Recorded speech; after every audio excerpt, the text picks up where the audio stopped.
સુરત શહેરમાં જુદા જુદા પોલીસ સ્ટેશનના હદના વિસ્તારમાં રિક્ષામાં પેસેન્જરને બેસાડી નજર ચૂકવી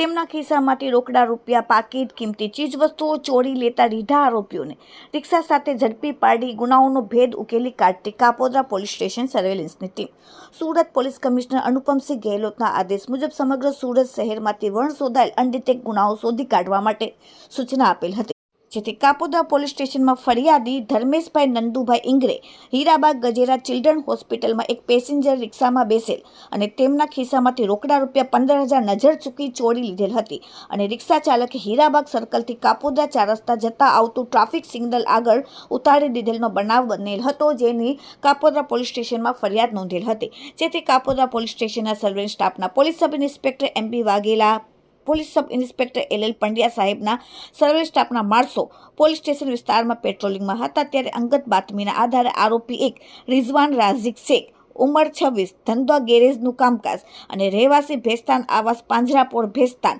2 તોસીફ ઉસ્માન શેખ ધંધો ડ્રાઈવર તરીકેનો રહેવાસી ભેસ્તાન AWS આવાસ અને તેને ગાયત્રી 3 રસ્તા પાસેથી બાતમીના આધારે ઝડપીને તેમને પોકેટ કોપ મોબાઈલમાં નામ સર્ચ કરતા અગાઉ ચોરીઓના ગુનામાં પકડાયેલ હતો, જેમની બંનેની અંગ ઝડપીમાંથી ગુનામાં ચોરી કરેલ રોકડા રૂપિયા 15,000, ગુનાઓનો ઉપયોગ કરેલ ઓટો રિક્ષા મળીને 55,000ની મત્તાનો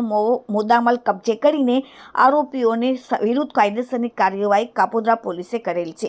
આરોપીઓની પૂછપરછ કરતા જણાવેલ કે આરોપીઓ સુરત શહેરના અલગ અલગ વિસ્તારમાં આવેલ 3-4 રસ્તા પર જતા ઉંમરલાયક એકલ દોકલ પેસેન્જરને રિક્ષામાં બેસાડી પેસેન્જરને બેસવાની સીટમાં જગ્યાએ આગળ પાછળ બેસવાનું જણાવી તેમની નજર ચૂકવી ખિસ્સામાંથી રોકડા રૂપિયા, પાકીટની ચોરી લેતા જેની હકીકત જણાવેલ. હાલમાં પોલીસે તેમને પકડીને કાયદેસરની કાર્યવાહી કરી. Bureau report, daily India TV, Surat.